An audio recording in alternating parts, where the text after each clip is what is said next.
In a barren mountain range in northern Europe is a secluded cave.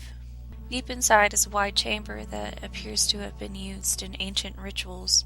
The walls of the roughly circular space are densely covered in cave paintings. At first glance, they seem much like those found in other caves in that part of Europe, rendered in red and brown ochre.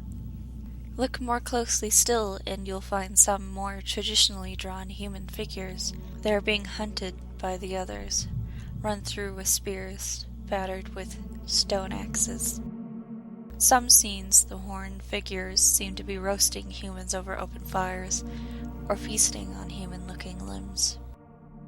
The paintings are disquieting, but they are just old pictures. The scenes they depict happened countless years ago, if they even happened at all.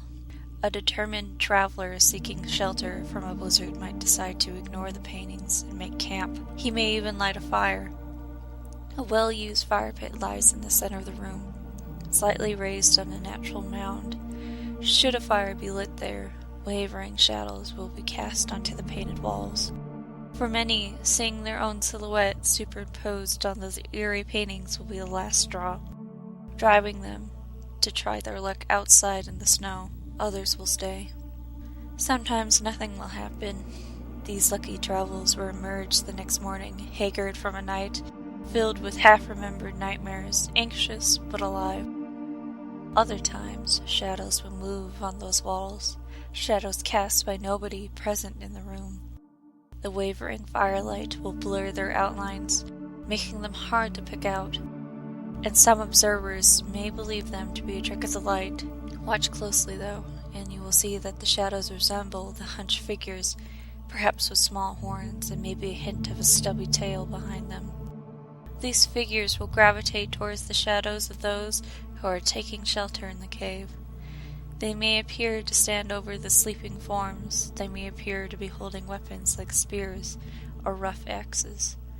Often a lone traveler sheltering in the cave will never be seen or heard from again.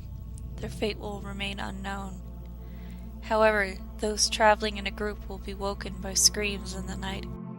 They will look for the source of the screams and find that one of their number is missing, their bedroll empty.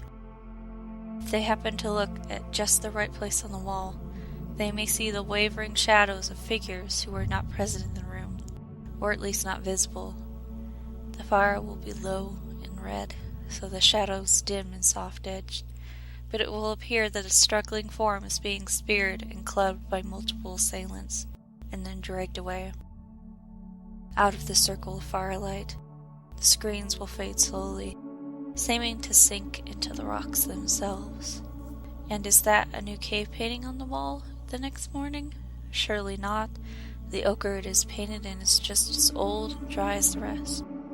No, that picture of a man being gutted by horned figures must have always been there.